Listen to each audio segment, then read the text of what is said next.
or good evening to those of you in Europe, and apologies to those of you in Australia. Welcome to Session 8 of the ESIG 2020 Fall Technical Workshop, being held online on Tuesdays and Thursdays during the month of October and into early November. I'm Charlie Smith, the Executive Director of ESIG, and I'll provide a few brief opening remarks. As with so many things we were planning to do in person this year, our plans were derailed by the coronavirus, and here we are once again online. The workshop was planned with the input of our ESIG Offerings Committee, chaired by Bethany Frew of NREL and Julia Matoiva-San of ERCOT. The committee consists of the chairs of our 6 working groups and several of our board members. We have a great set of volunteers who make ESIG what it is, and we encourage you to become involved if you're not already. Regarding logistics, I would ask you to note that the webinar will be an hour long. We'll have 3 individual presentations of approximately 12 minutes each. And we plan to hold the questions for a 15-minute Q&A session after the last speaker. As we're doing with all of our webinars now, we'll be using the Slido platform for managing the Q&A. We would ask you to use Slido for your questions, as you will not be able to ask your questions through WebEx. You should go to slido.com on your device and enter ESIG22 as the event code to ask your questions. Please be sure to indicate the person to whom you are addressing the question. The instructions are also in the background slide for the webinar, and you will be reminded by the session chair. You'll see a thumbs up button next to the question on Slido to allow you to vote on prioritizing the questions submitted. Vote early and vote often. So please keep the questions coming during the presentations, and we'll address them at the end. Recognizing the limitations of a webinar with typically more than 100 people on the lines will be muted. So again, we ask you to use the Slido platform to ask your questions with ESIG22 as the event code. Session 8 today deals with a very timely topic, DER evolution and system impacts. Looking at a future where roughly half of our generation could be located on the distribution system makes this a critically important topic. The session will be chaired by Obadiah Bartholomy of the Sacramento Municipal Utility District. Obadiah serves as the Manager of Distributed Energy Strategy at SMUD, is a member of our Board of Directors, and is the Chair of our DER Working Group. Obadiah is a frequent and active participant in our ESIG workshops, and we look forward to his continuing participation. Obadiah, we appreciate having you here, and I'll now turn it over to you. Thank you very much, Charlie, and thank you to all of you for joining us virtually in what promises to be an excellent session covering the DER evolution, system impacts, and value. We have a great set of speakers today. We'll cover several different perspectives and experiences with DERs and the promise they hold within utility resource planning, integrated distribution planning, and in decarbonizing wholesale markets. With the tremendous growth of DERs around the world, evolving each of these levels of the power business to incorporate them is going to be critical to delivering customer value and avoiding stranded investments as we decarbonize the energy system. We have 3 great speakers today. The first is Ken Donohoo from Electric Power Engineers, who would have been hosting us in Austin, Texas, if not for the pandemic. The second is going to be Sam Whelan from Holy Cross Energy, and batting cleanup will be Priya Sridharan from GridLab. Each is going to be speaking for 12 minutes, leaving us 15 minutes for Q&A. And as Charlie mentioned, we'll be using the Slido platform for the Q&A. During that Q&A, you'll need to go to slido.com and enter the code ESIG22 to type your questions in and vote for the other questions you'd like to see prioritized in that Q&A. So without further ado, I'd like to introduce our first speaker, Ken Donohoo. Ken is Director of Utility Engineering Services at Electric Power Engineers. Ken has 38 years of related experience in increasingly complex supervisory and management positions, including significant experience in power system planning and analysis, system operations, and resource planning. Ken has 10 years experience with Encore, a transmission and distribution utility, and 11 years experience with Electric Reliability Council of Texas, ERCOT, managing, planning teams, infrastructure, and development in changing markets and supply chain technologies. Please take it away, Ken.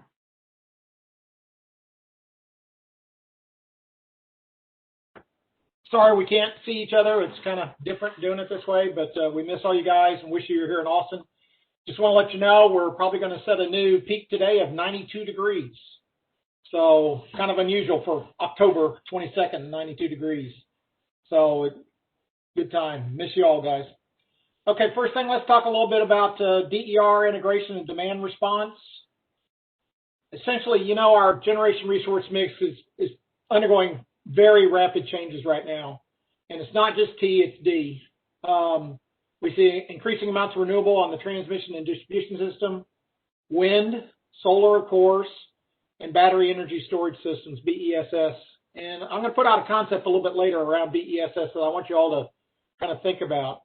You all know these are inverter-based resources, have interesting controls around them. Big differences between wind and solar and battery is wind and solar is kind of variable, a little bit controllable, certainly curtailable, whereas battery energy storage, you know, it can go up and down and have some pretty cool controls, and there's going to be timing around it. I think that's the big key with batteries is time. We're going to have some new opportunity in terms of grid control and response, particularly under weak grid and low short circuit strength. We've been dealing with those issues down here in ERCOT for quite a while now. It's going to be interesting, and it'll be interesting out on the distribution system if we have some of that also. I know one of the biggest things, the operators and planning guys, we've got to ensure reliability of assessing the impacts on all these systems, both in planning and real-time operations. We know that recent disturbance analysis has identified several areas of concern, particularly with the solar tripping off and so on. We know about the new grid code requirements. IEEE 1547 is out there now. So there's going to be more of that, I think, on each individual system. I think one of the big things on these that's really going to capture things is the performance specifications. First thing, we're going to have accurate models in both planning and operations. We're also going to have dynamic models that capture the small and the large disturbance aspects. We're going to have model verification. That's becoming a really big one, and how they actually react. They're going to have to receive dispatch signals and also provide resource operating information, including the status of inverters. On a battery, maybe it's charge state, how much is available, how much is left. You know, that's going to be something that operations are going to want to look at. Can they call on that asset or not? Some of the biggest concerns are momentary cessation, fall right through and protection, power frequency control. You know, most of these devices are followers, not pushers. So what's really nice now, we're getting a lot better on reactive power voltage control. That's going to be important down on distribution quite a bit. How about just protecting the inverters themselves? You know, their protective systems. Again, what about the control interactions and the controls instability? And how do we communicate between all these different devices? And we're going to have to do it securely. One of the most exciting ones coming up now are grid-forming inverters, ones that can actually drive frequency or even be black start. That's right on the edge right now and is coming our way. So that's going to be interesting, and technology is going to solve some more of our issues. Now, what exactly is changing in our world? We've got all these new technologies. We've got these business models that change the way we produce, manage, and use the energy. So think about that. And it's going to come quick, a lot quicker than the past 10, 20 years. To me, DER and demand response programs are a means of providing power, managing demand, and grid services. All those things. They can decrease the net electricity demand either by injecting power locally or by reducing demand. Or, alternately, maybe you get a high generation period, maybe it's a time to bring up the demand, specifically batteries. Here's my big one as a planner. How are we going to put this into the planning process? We've got to consider their potential contributions to the grid. It's a change. Again, it's going to be an exponential growth. Going to see what happens. Hey, can we reduce, defer, or avoid T&D expansion and cost due to the peak load growth? Most of our planning is based upon peak loads. You know, we always focus on what's the peak on the feeder, what's the peak on the distribution transformer. Same thing with transmission. Here's the other thing. These devices could also mitigate price spikes and congestion costs if they're in the right place. That's the big key, location. What side of the congestion are they on, and can they help with the price spikes? Here in Texas, we go up to $9,000 a megawatt hour. Doesn't happen very often, but can be fairly significant. So could we make that better? In addition to those different values, they provide grid resilience, cleaner air, just additional competition in the market. That's the exciting one right now. And customer savings. We have all those, customers providing their own at their own house. I've got a neighbor 2 doors down providing solar for his house. Talked to him a couple times to see if it moneyed out, and he's still figuring it out. Now, the biggest thing is, if it's not cost effective, the consumers and our regulators are not going to go for it. So it's got to be a cost effective integration of DER and DRP. And it's got to have a value to our customers. What's next? As a planner, I'm always thinking, where are we going to go with this? One of the biggest things, we got to speed up our analysis using standard models and new software or updated software. Most of these devices can be deployed in as little as 6 months. Right now, the planning process is anywhere from a year to 18 months. We could very quickly be solving some of our reliability issues with these devices if we can just speed up this analysis and getting people comfortable with them more. I understand the reasons why you study it and so on, but there should be some basic ways to look at it and maybe come up with where's the spot? How about identifying high-value location for concentration of DERs and DRPs? Example, load centers or around the load centers.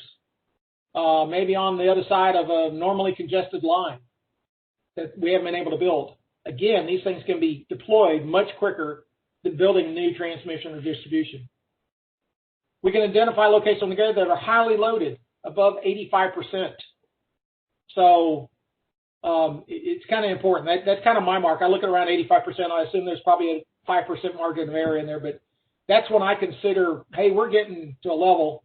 I also know operators don't like operating up to 100%. They like it no more than 95%, and they get nervous at 90. So how can we define the amount and timing of the resources needed for each scenario? And again, think of D and T. We've got to start considering non-wire solutions, and not just on the transmission system, but down on the distribution system. And let's implement a cost-effective solution, whether it's DER, DRP, or grid expansion. There's going to still be some reasons for grid expansion. I got one right now. Texas Gigafactory, brand new 500 megawatt substation right down here in Austin. Very interesting what's going on down there and watching the construction. We've also got to recognize that value in the regulatory environment. I think that's one of the key hurdles that we've got to get to is how do we get the regulators to understand it and get comfortable with it. We need to develop coordination terminology.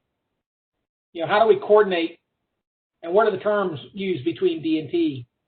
Develop communications and control guidelines across the T and D interface. The substation is no longer the demarcation area. We will be pushing energy back through these substations. What are the issues around that? Here's another one we got to work on. Increasing the visibility of the system operators to maintain reliability. These things can communicate. They can indicate what's going on. We've got to be able to give the operators a lot more information and possibly use AI to help them because it's going to be so many more than what they've got right now. We got over 600 units in ERCOT. Can you imagine how many DERs we're going to have on both distribution and transmission? Now here's where I want you to start thinking a little bit different. Everybody focuses, around resources and all the studies around the resource. Well, I think we need to recognize batteries, energy storage as not a load or a resource. It's a controllable device. It can be set and we can use it when we need it or not use it when we need it. The operators can say, nope, we can't do it. So it's something we've got to think about. It's controllable, identifiable, demand responses. That's the way I look at it. So at night here in Texas, when we have a lot of wind and the transmission is not loaded up, we could be charging these devices. The next day, it'd be available for peak demand use, or maybe with the solar roll-off in the afternoon. So the key is going to be the timing of charging and discharging.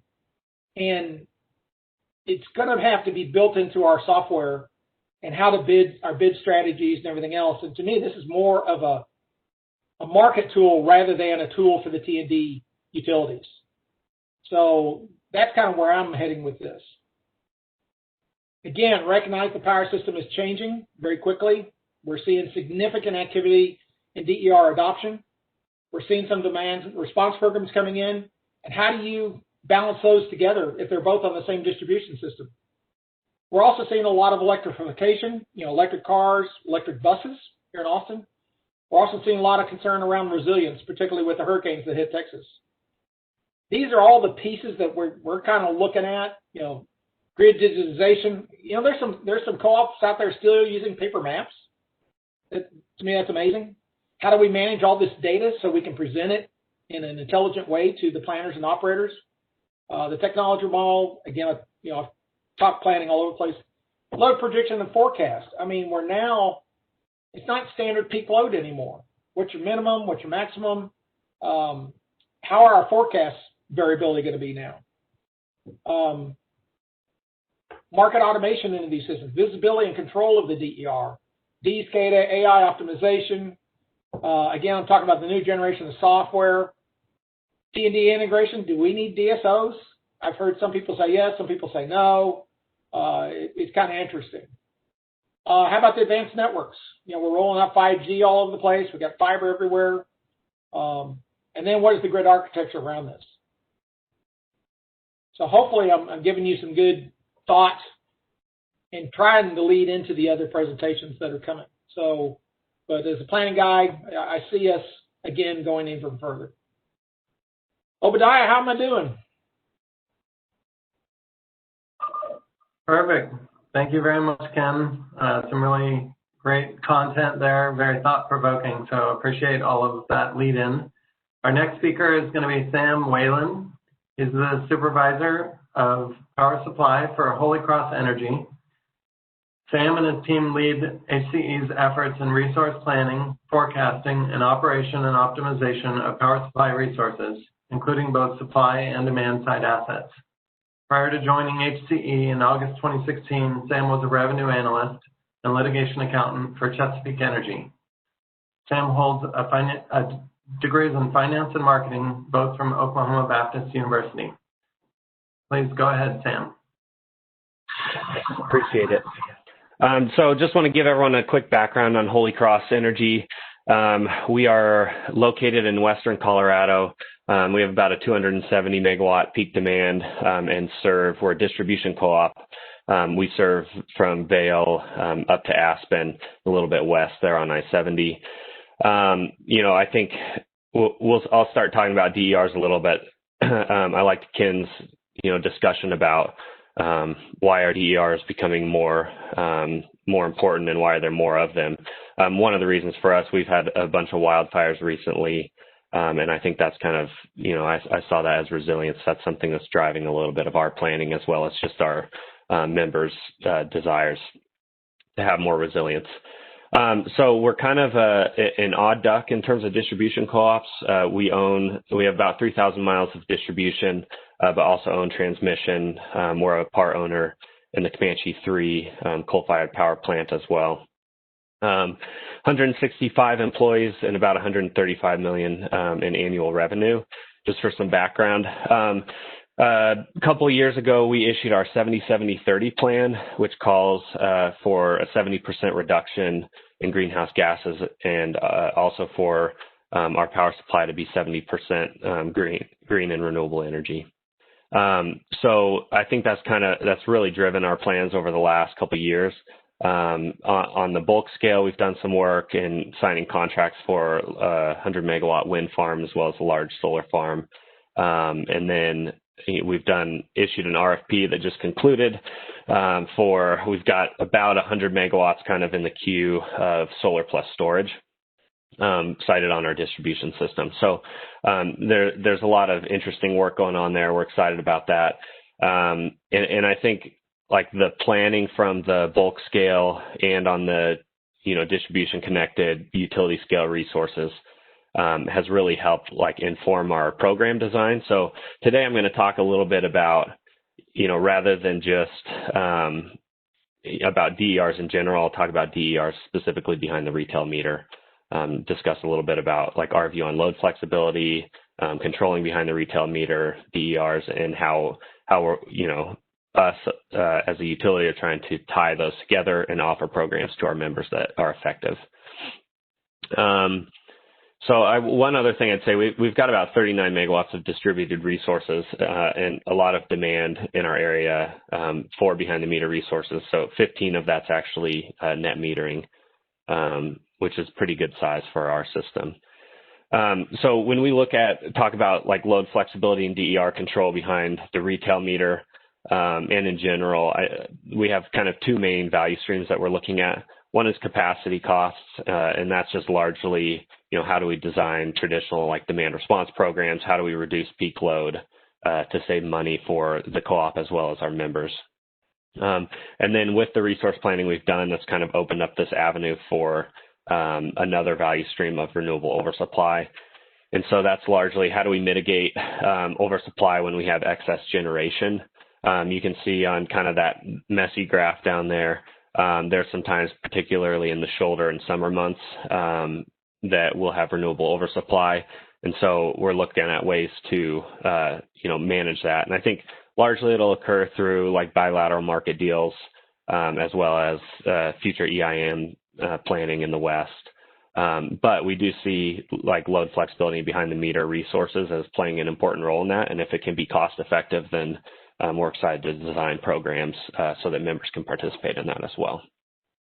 So there's a lot of debate about, I think especially on the retail side, do we send price signals and go sub-hourly locational pricing for members and customers, or do we just simplify it and offer, we just control the DERs, the utility manages all that on their own. I think the approach that Holy Cross has taken is let's offer both and not be stuck to just one option. So one thing I'll talk about today is just a little bit of the trade-offs between those two options. I'll go into our approach on each of them and then some of the considerations I think that are important when you're thinking about those, which route to go. But I'll say it's important to us, I think, to offer both options because there's some simplicity if the utility controls the DER. But we do have members that, want the option themselves to control their own DERs and to modify their own load as they see fit. So in that case, it's kind of a lost opportunity if we don't have price signals we can send to them. And then the last thing in terms of our approach, we have some low-cost capital and we offer a service agreement for kind of select DERs. And essentially, it's like an on-bill financing type program where the member can pay the cost of the DER back over time. And that's an important, I think an important offering for us. One, it helps the economics on the member side because it's low cost capital. And then two, there's just the barrier of trying to come up with the cash for like a residential battery, I think can be challenging. And so, if we're able to smooth that out and kind of, match the costs with the savings that they realize and the utility realizes, that's a good program for us. So real quick, we have two dynamic rates. We're not going super detailed on this, but the first approach that we've taken is like a peak time rebate program. So just a behavioral demand response program. We pay 50 cents a kilowatt hour or $1 per kilowatt hour for critical events. The 50 cents is for high events. So a couple different levels there. And if we send our members a day ahead signal, telling them there's an event coming up tomorrow from 4 to 6 p.m., do what you can to reduce. And then if they reduce below their baseline that's calculated, then we pay them that rate. They save, Holy Cross saves, and it's kind of a win-win program. We've been really excited about this. It's worked well. We've seen some of our large commercial members, we did open it up to all of our members, and some of our large commercial members are able to reduce 60 to 80% during a 2-hour window, which is really great. And then, we've seen really great consistent response, even with the heat wave that kind of went across the West this year. The second rate that we're piloting right now and have some members interested in is essentially the inverse of peak time payback. So rather than paying for a reduction, this would be when we have excess generation, like wind, that we'd have to curtail. And we will pay our members if they increase their usage above the baseline, then they'll get a discounted rate on that amount as well. So the billing is fairly similar to the way that the peak time payback program works. The rate varies based on whatever the market conditions are, and if it's a curtailment decision or if there's some other market pricing considerations that we're taking into account, it'll vary. But this is something that we're excited about. I think it'll be a fairly limited customer base, I think, that's interested in this, just because the events will be more often, longer duration, and not as high value as peak time payback. But it's something that we're moving forward with. So just a couple things when we're trying to come up with what those rates are. There's some kind of key considerations that we take into account when we're looking at especially behavioral rate response. So the value streams I've talked about, generation, transmission, capacity values, as well as the renewable oversupply values. We kind of bundle those together and look at what's the potential savings.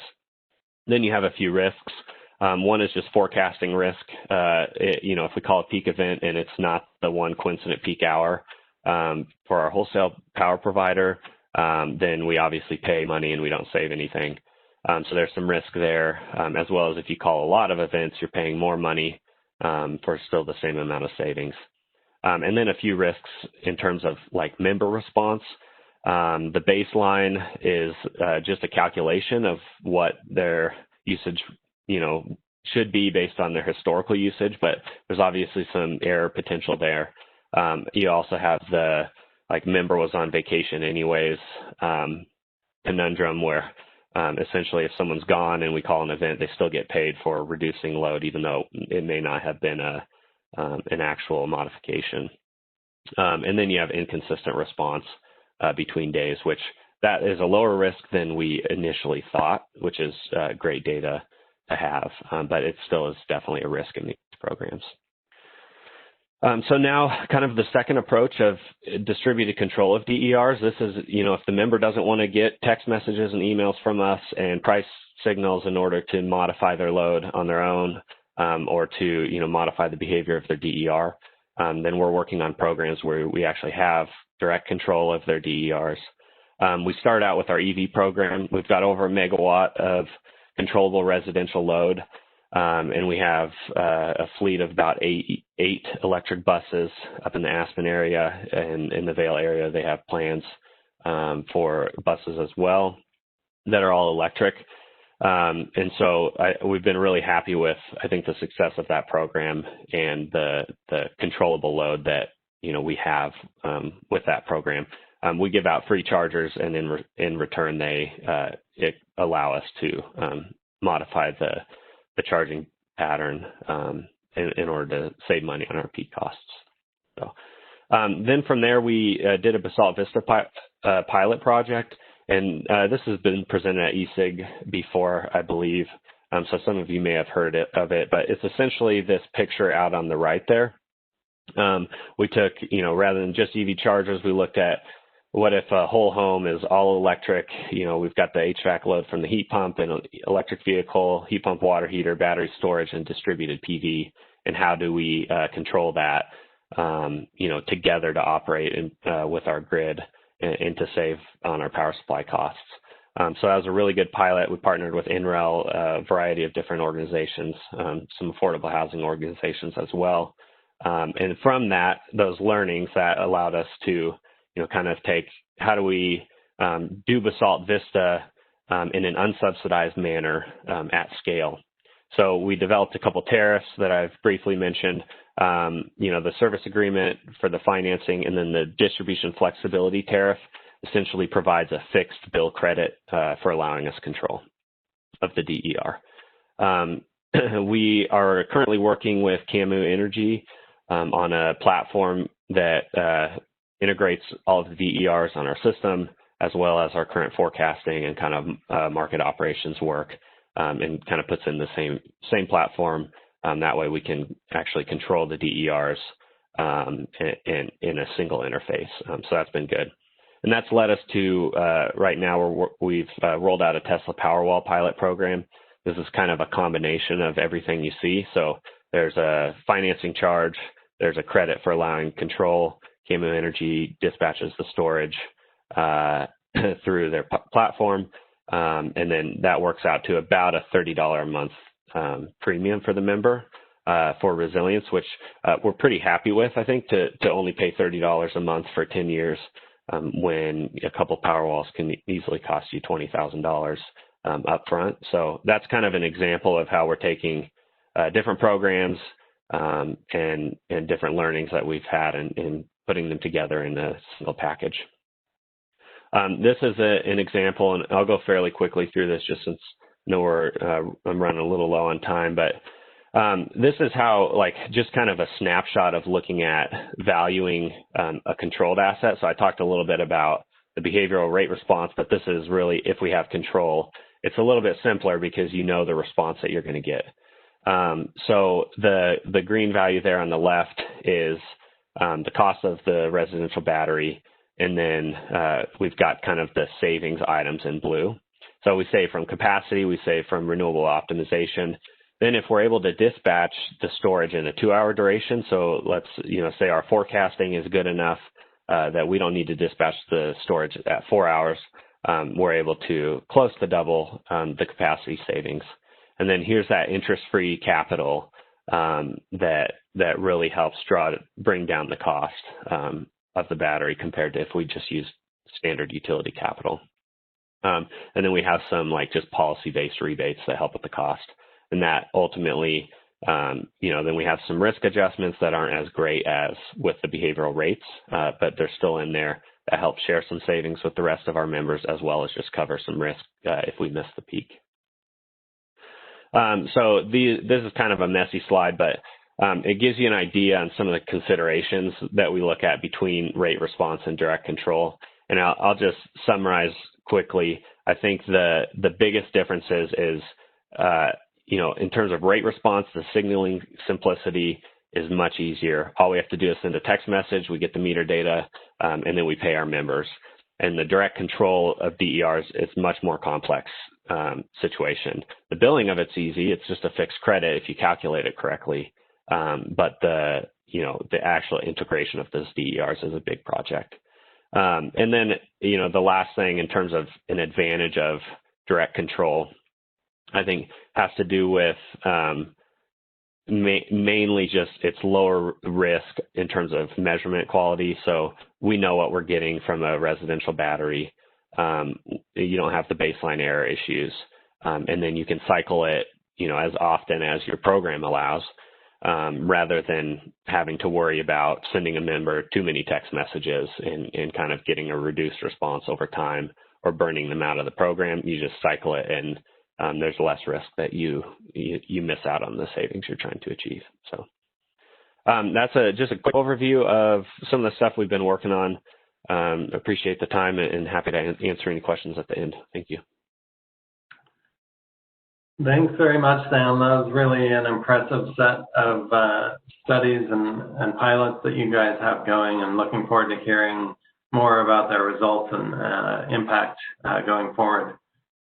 Our next speaker and final speaker is Priya Sridharan. She's Program Director at GridLab. She recently joined GridLab about 5 months ago as the Program Director to help scale up GridLab's technical assistance efforts on electric sector transformation. Most recently, she was with USAID in India, where she led India's first renewable integration study. And previously, before that, she was at E3, where she led some of the sector's early valuation studies on flexible load and DERs.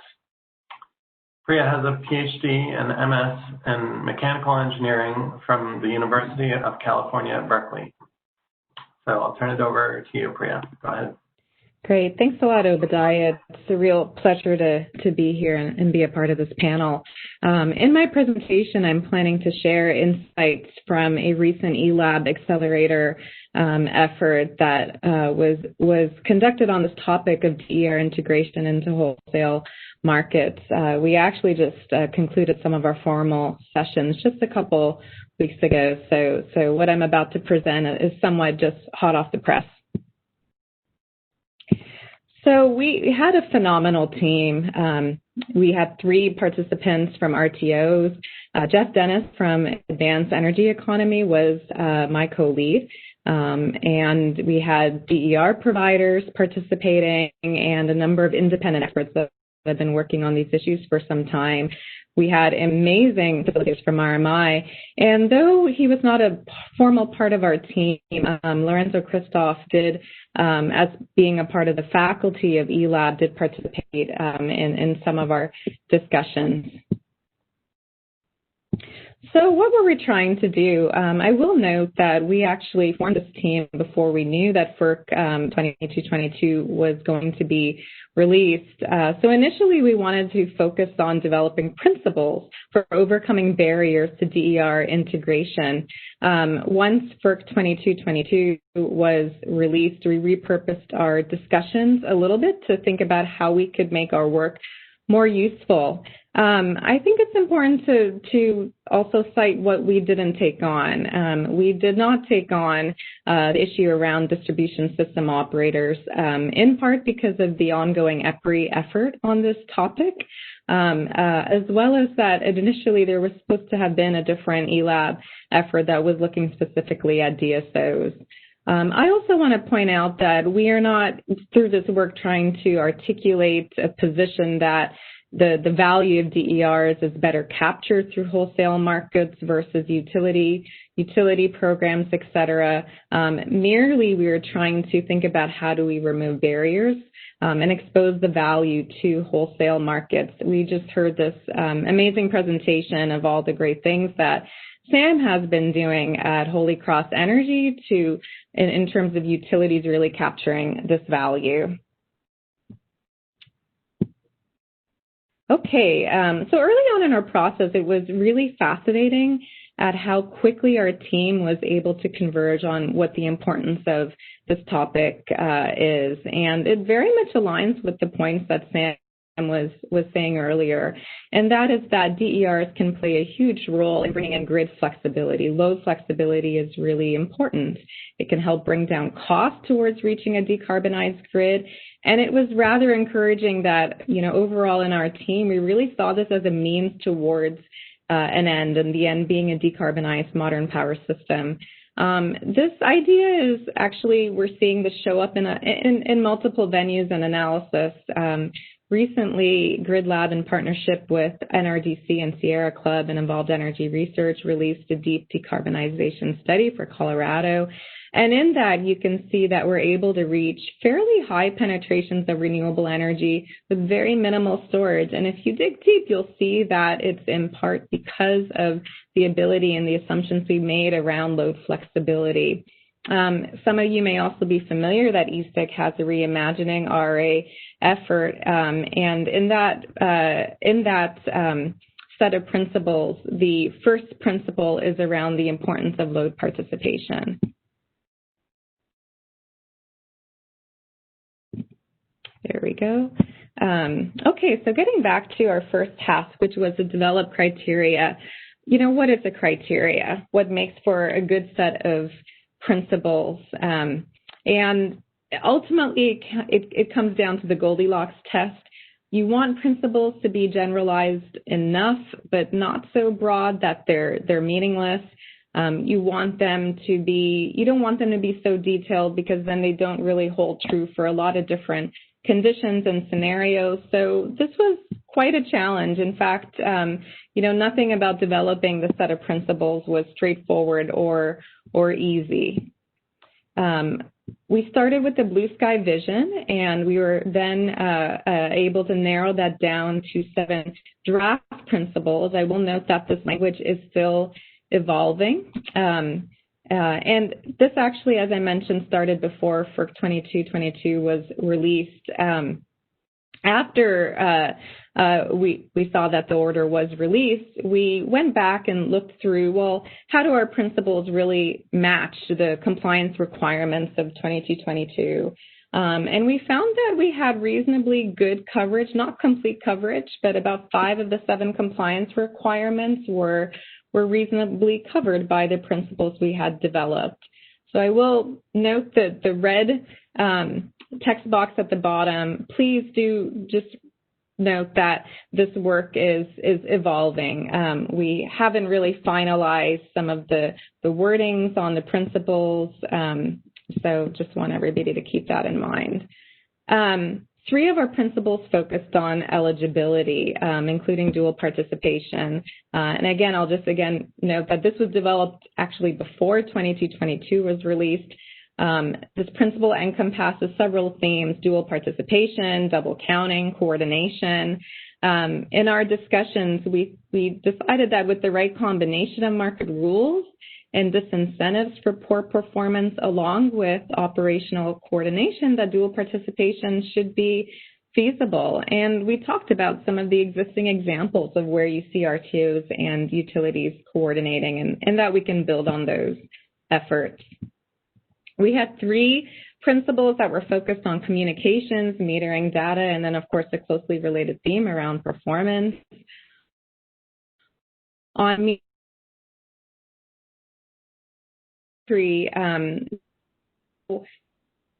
telemetry should be sure comparable service without having onerous requirements that just unnecessarily create more barriers to entry for DERs. That also then raised the question of how do you define what comparable service is? We talked about AMI and the role that it can play in metering and how the disparity across states in terms of on AMI deployments, this could ultimately become a barrier as well. On the performance side, we noted that we really need clarity thinking through this issue in terms of individual versus the aggregate level. And in our wording, we have a preference and an emphasis around using direct measurements when feasible over modeling approaches such as the ones that we use in demand response today. Through the course of that conversation, we also discussed how with direct measurements, there are plenty of data quality issues today, and those need to be resolved.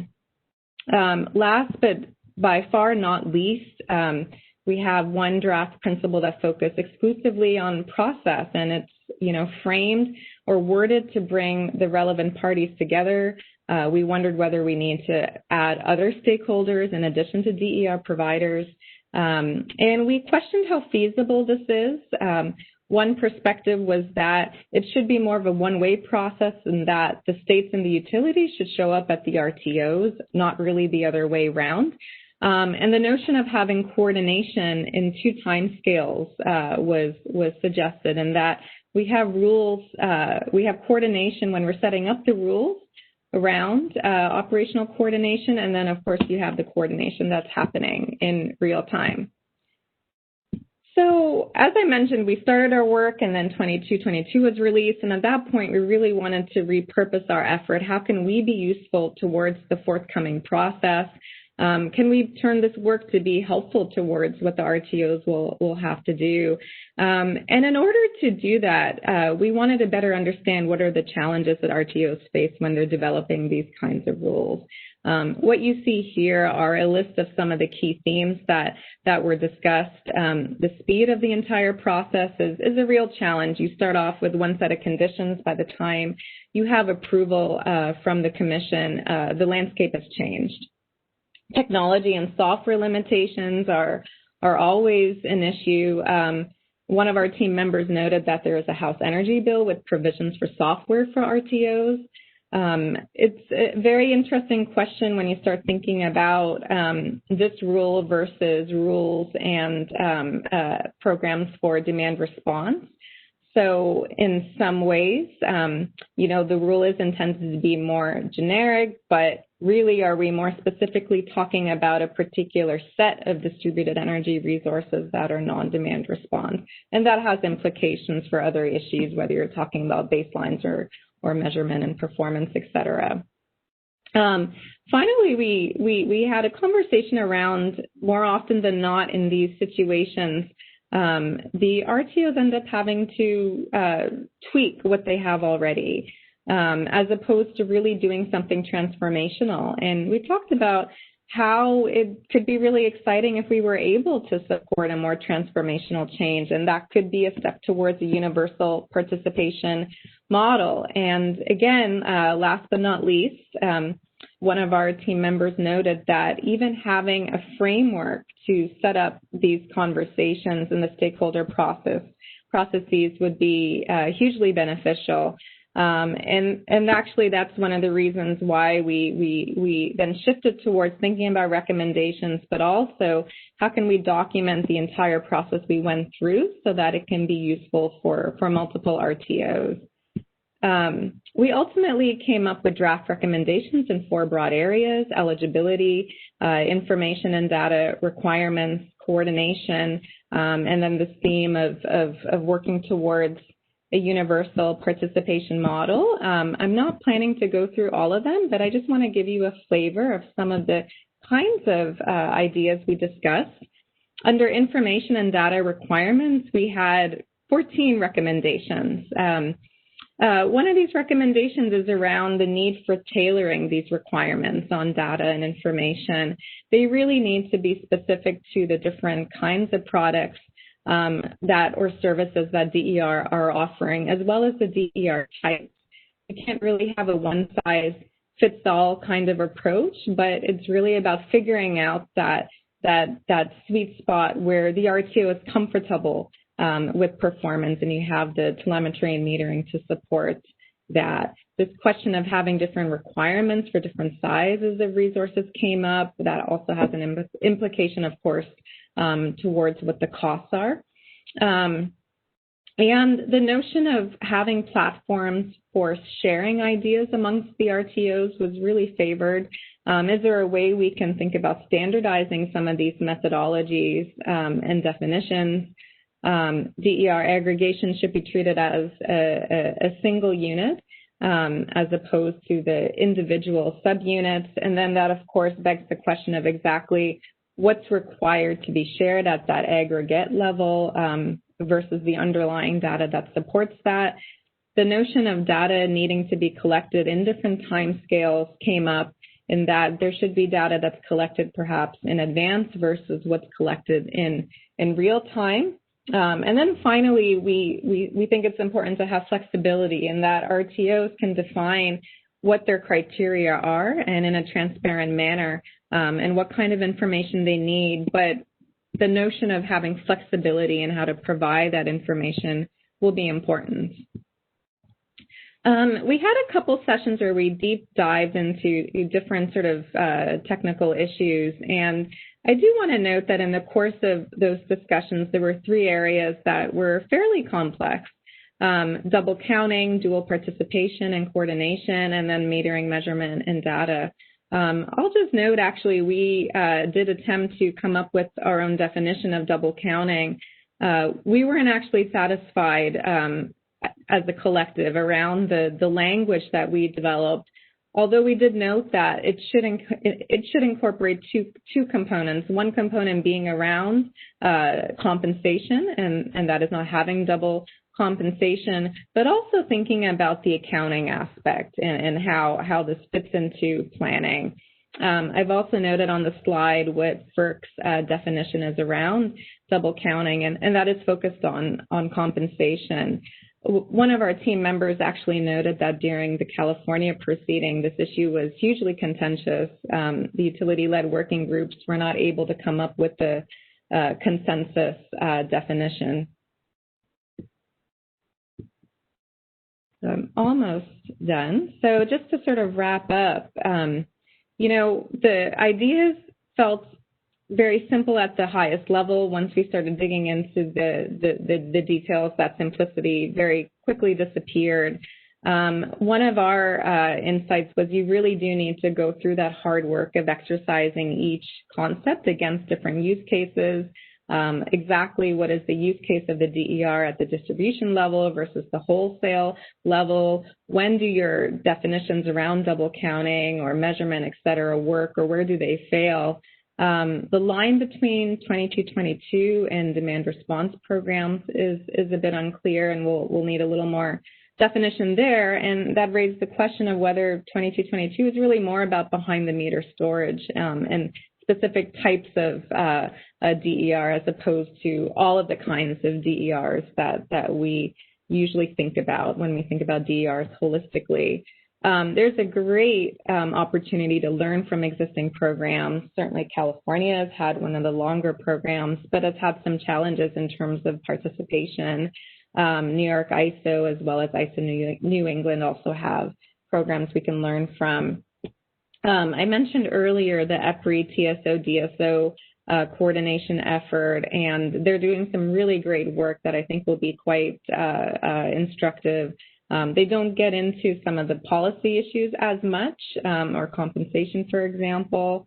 And for that reason, one of the next steps we're thinking about is whether we can build on top of this eLab accelerator effort and develop a platform that sort of emulates in some regard the UK Open Networks platform, so we can continue to have these policy discussions. And as I mentioned, we are in the process of synthesizing our whole process and discussions and conversations so that they can be useful to others. And I'll just put in a plug that a subset of our team will be speaking in a panel discussion in December as part of the eSig DER working group. So if you're able to join that, I think it'll be a really fascinating discussion. And with that, I'll hand it back to Obadiah. Great, thank you very much, Priya. Very thought-provoking stuff, a lot of great perspectives there. And I want to, again, thank all three of our presenters for some excellent presentations. We're now going to shift gears to our Q&A session. And as a reminder, to ask a question, please go to slido.com and enter the code ESIG22, that's capital ESIG 22, to type in your questions and vote for other questions you'd like to see prioritized in the Q&A. I had a few questions prepared, but we already have a good number of really good questions from the audience, so I'm just going to jump right to those. So the first question we have is from Anonymous. With respect to DER aggregation, how should RTOs think about aggregating resources that may have different ride-through requirements and geographical differences?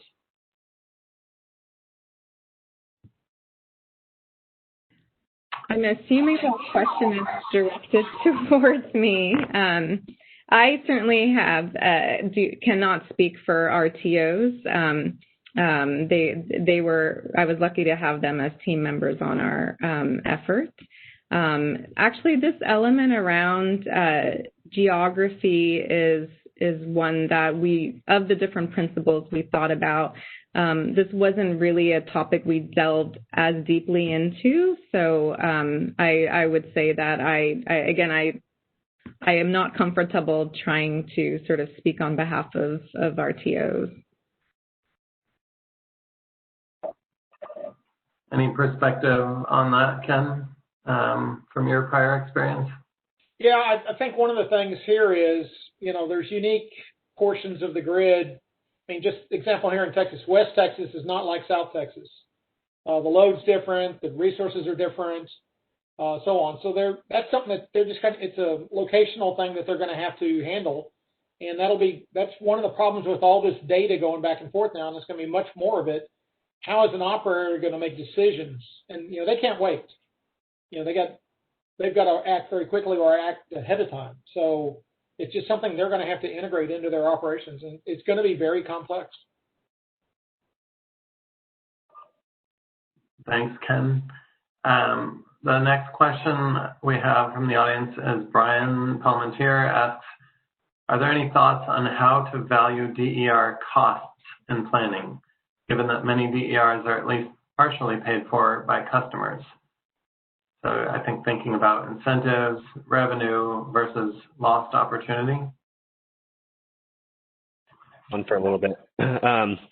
I think that's a challenge, and honestly, for Holy Cross, that's what, at this point, is driving us to focus on certain segments. So, when you talk about incentives and lost revenue, I think about net metering, net metered solar specifically.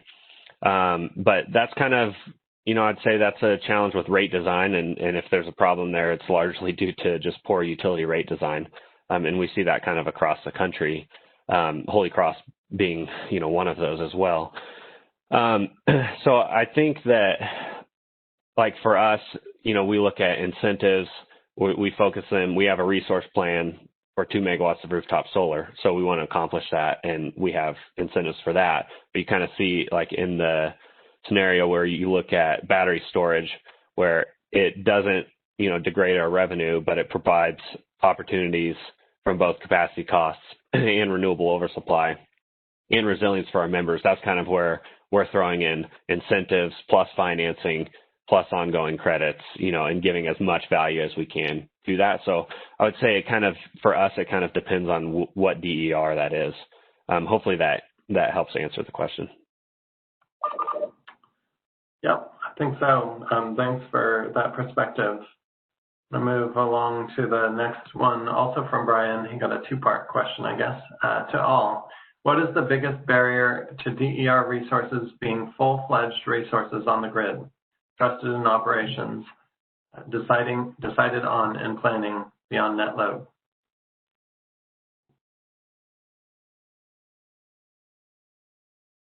I'll take that one too. Everyone else is on mute. For me, I'm not an engineer, and I really look at the dollars of these programs and of DERs, and I think the biggest I would say is they're just expensive.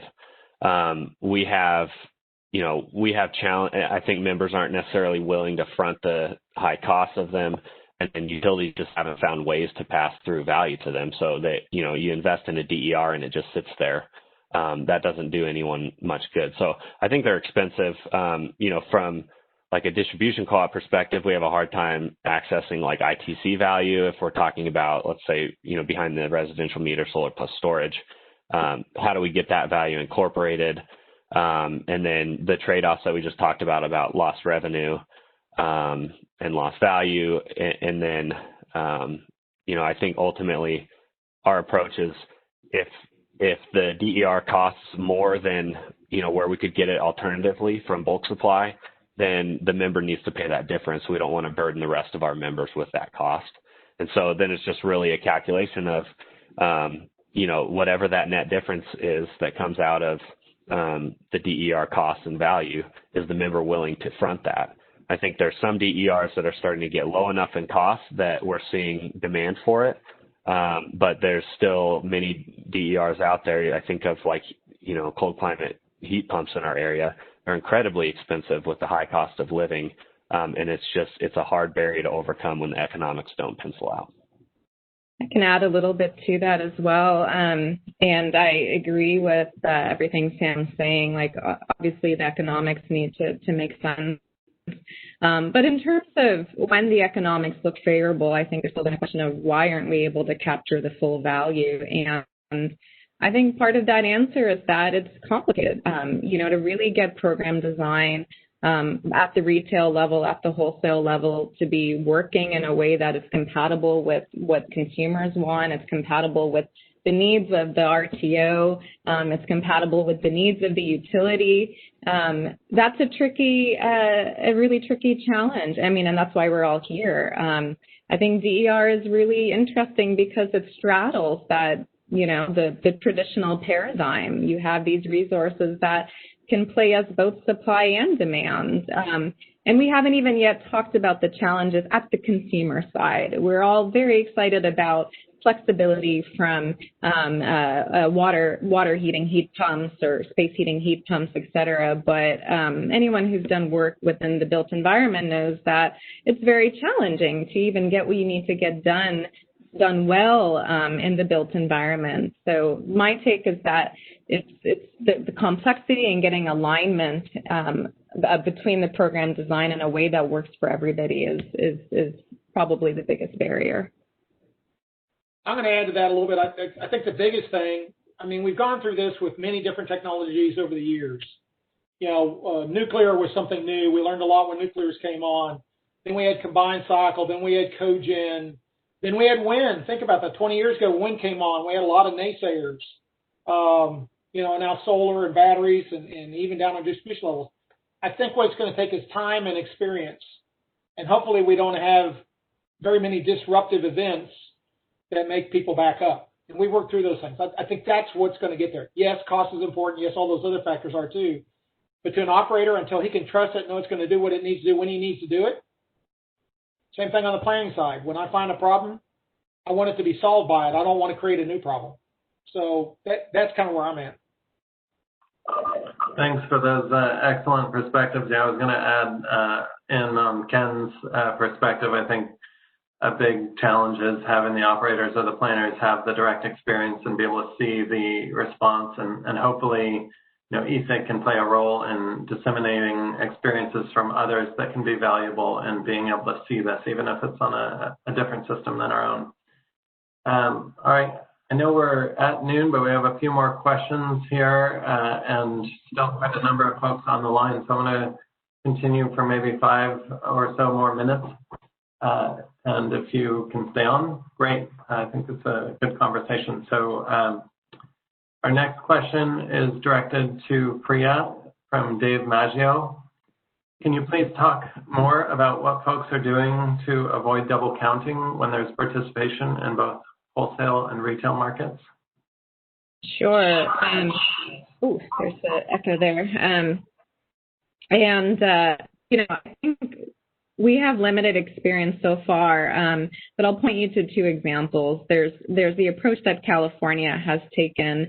There's approaches that New York ISO has taken.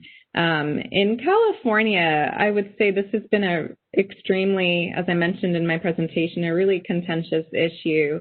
And in a way, the DERP program has taken a bit of a, you might say, sort of a brute force kind of approach, in that its requirements for availability effectively make it impossible to be double counted.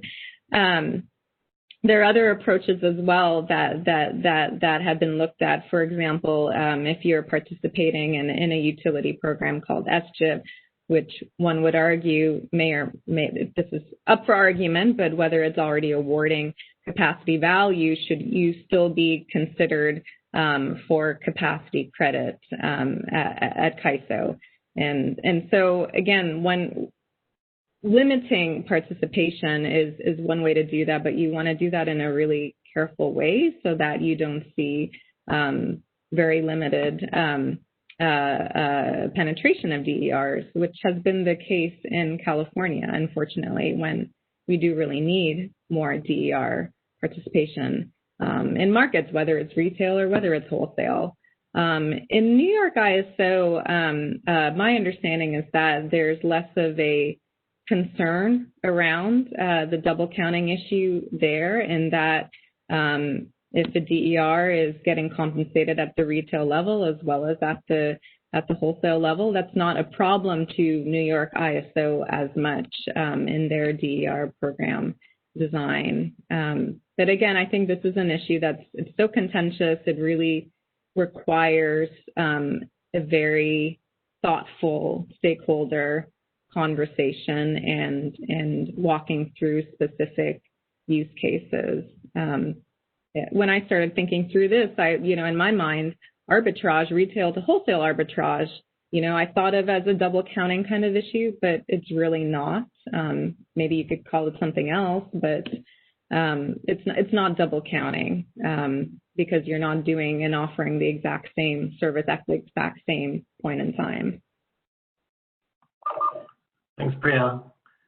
All right, the next question I have on here is from Russ Philbrick, and it's aimed at Ken, but I suspect all of you may have some perspectives on this, but how much control of distribution resources is needed? Where is closed loop control appropriate, and how should we view the impacts on operators? That's a good one. I mean, I've always wondered, it's kind of like the penetration of the EVs on the distribution center. When do we get to those levels? Well, this is another way to think about it. When do we have certain penetration levels that are going to cause problems? And that's going to be different for different systems and in different locations. So I think, again, it's going to be an experience-related thing and how it actually works. Sam's got some pretty interesting things that I'm sure they're learning out of there. You know, some customers want to mess with it, other ones don't. It's a little bit different. I wondered the same thing. If I had those type of things, would I really want to be in control of it? As an engineer, maybe, just to play, but to really just to run my house and take care of it, maybe not. So it's going to be interesting. I think there's going to be a little bit of both. So I can add a little bit to that. I mean, from sort of an aggregation perspective, you can imagine that you really want to have, as an operator, it wouldn't be practical or feasible to then control, to every single end use device that's part of an aggregation. It's not practical from an engineering perspective. Thanks, Priya. I don't have kind of the engineering perspective on that, but from our portfolio operations perspective, I want as much as I can get. I think, but I think I agree with Priya. You do have to focus in on, where, what DERs make sense to go after. And I think that's one of the things you saw, on one of my last slides, where our prioritizations are. And we went from, EVs to Basalt Vista and then straight to batteries. And you notice we didn't touch a lot in between. And that's not that there's not value there, but especially with a small organization, we've got to prioritize, where we go from here. And I think, I think the last thing I'd say, we look at, DERs as a part of our portfolio. So it's a small piece. I'd say, we're looking at, 5 megawatts or so of behind the meter retail storage as kind of a goal, whereas we're closer to, that 50 to 100 megawatt range in the distributed resources that are larger kind of utility scale. So I think there's a balance in there. Thanks. Yeah, I think Priya's point also tied back to an earlier one that Ken made about trying to manage, hundreds of resources at the ISO level or the ERCOT level, and the challenge as you go to DERs of, an order of magnitude or two more resource management and the need to figure out how to do that effectively and operate an ISO or a RTO with that multitude of resources. It definitely seems like a challenge. I will note on that topic, Sam's colleague, Brian Hannigan, I believe, was when he was at NREL, was involved with some interesting work along the lines of autonomous control. So I think there are options to try to, make operators happy that are short of thinking about all these tiny devices from an ADC kind of perspective. Yeah, Priya, that's actually something that we did with the Basalt Vista. There was essentially a controller that sat outside of the house and talked to all of the devices behind it. So you could send a set point to that controller and tell it what to do, and it would modify them. And then you can keep moving the controllers back. And I think they're working on putting, what would it look like if we put it at a transformer level? And it just, you told that one controller, here's what the grid needs, and then it manages all the devices behind it. So there's some definitely, we're still researching that and doing some work on it. It's interesting. All right. Well, just noting our participant numbers, I think this is probably a good place for us to think about wrapping it up. So I really want to, again, thank all of the panelists for their great presentations and the discussion today. Thank you for all the audience questions and participation. I'd encourage our panelists, there were a few additional questions that were directed at you. Perhaps you could take 5 minutes or so and go and review the Slido page, and there's a response function, so you could respond directly to the questioner, and hopefully they'll be able to stay on and see those responses. And I'd encourage the audience to follow up with the presenters if you have specific questions you didn't get answered. I think this session really offered some great insights in the status and prospects of DERs, and I hope it's provided some stimulating thoughts for all of you. I would like to remind you that there are 4 more technical sessions that are going to be held next week and the second week through the second week of November. You can find the full schedule of the upcoming sessions on the ESIG website, and you're all invited, obviously, to attend those sessions.